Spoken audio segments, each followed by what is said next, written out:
One of the things that you guys don't see is how much work it takes to get work. And most people, like employees and everyone else, thinks that magically work appears on the schedule. And the crazy part is also a lot of people don't even have like a schedule. They're just like, oh, they just kind of figure it out as they go.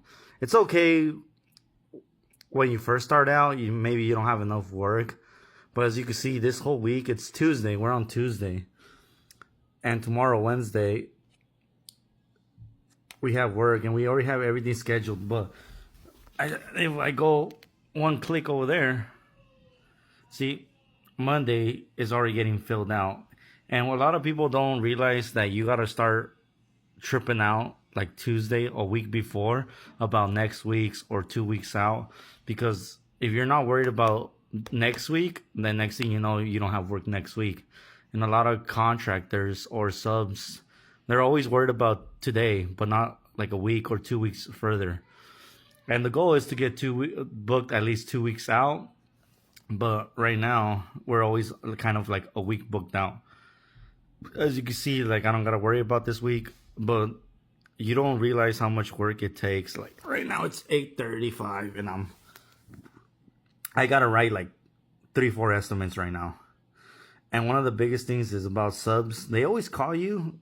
Like right now, I got a call from a sub that he's like, I need work for digging. But he told me at 5:30 that he'll give me a quote for a job that I have, that I need his number so I could bid. That in 30 minutes, he'll have the quote, and he doesn't have the quote yet. So right now, I'm going to call him at 8:35 p.m. because he doesn't have that number, and it delays my number.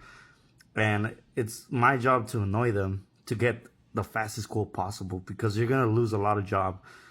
It's like fishing. The best analogy is like fishing. If you have one pole out there, you might catch one fish. But people don't realize you need to have 10 poles to catch maybe one fish. But if you for sure want to catch one fucking fish, you need to buy 100 poles. And that will 100% guarantee you're going to catch at least one fish. And people don't realize that. And they just magically think like, oh yeah, dude, this guy is the boss. All he does is fuck around. Most employees, our is 8 hours. Me, I'm never off the clock. I'm always, like I said right now, I wish I could show you the call because I'm going to scream at my subs because, dude, you told me 30 minutes and then that delays me.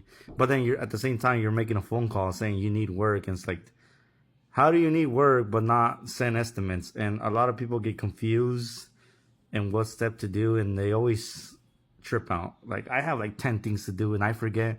And most of my work is literally sitting behind a computer and looking at the schedule. Like this job is on the schedule, but we have not had a signed estimate from this person. So first thing in the morning, we're going to make a call with like, yo, do you even want us to come out? Because a lot of customers, they will say like make an appointment a week later just to see if they could get someone cheaper or they could fix their issue faster. And a lot of people are looking for the cheapest price, but as you can see, I'm not really worried about work because I'm always 1 week minimum booked out. And today, I'll start writing estimates. Next thing you know, I might send 10 estimates. One of them gets approved right away, and that books my schedule for that week.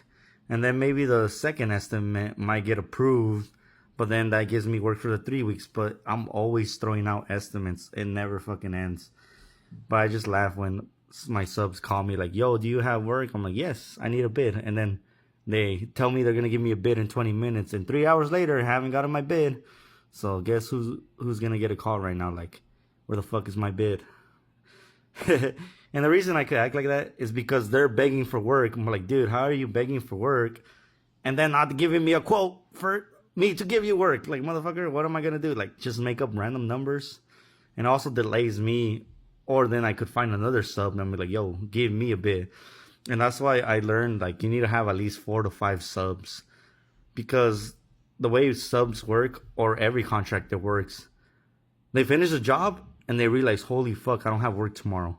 and they'll work all night, throw me a bid, and they could start tomorrow because they don't have work tomorrow. Most subs are not, they don't have a schedule. Like, you'll be surprised.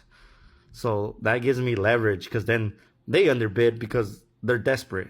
And I tell my subs, I'm like, dude, you know, you kind of, you could, you kind of, okay, so it's weird because they kind of do it to themselves. Because if I get 5 bids, 3 of them are not gonna fucking bid. They're gonna be like, yeah, give me the plans, I'll bid. 3 of them won't fucking bid. 2 of them might bid. One of them that does bid is smart. He bids super high because he's busy and he doesn't care. But if he does get it, then he's gonna make some money. The other sub that always usually bids doesn't have any work, and that right there is where like you get the best price as a contractor because that sub doesn't have any work, so he needs this job. The second sub is smart because he's charging a premium, and I always let 5 subs bid because I'm like I said, 3 of them always never fucking bid, and you don't know who's in that rotation. For one sub will sometimes bid, and the next thing you know, another sub will never bid because he's super busy, and just be like, yeah, give me the bid, but he's super busy. So I always try to give myself like 5. But what really makes me mad is when a sub begs me for work and is like, yo, in 30 minutes, I'll give you a quote. And 3 hours later, I don't have a quote. It's like, dude, don't you need work? Like, damn, dude, like I got you I could close this deal, but I need your number, man. I need to know what the hell you're going to charge me. So like, people always think I don't do shit because I'm just standing there, but they don't really see that I'm always fucking working every day. I work on average 16 hours a day. It may not be physical labor, but it's definitely mental labor. But yeah, you want to be a contractor, get ready to work 16-hour days, or else you won't survive. Like I said, you're gonna throw 10 bids, you might get 1, and that's the rule of the game. Like, and it does get easier. I'm not gonna lie. The more you do this, the more customers you get, the more reputations you get. 3-4 years ago, I had no brand. I'm not gonna sit here and complain. I am seeing results, but god damn, it was 5 years of hell, and maybe finally I'm just like, whew, maybe it's not that bad, but it's still pretty bad. I just got used to working 16-hour days, so I'm used to it. So it's nothing has changed, but slowly, my stress level is going down.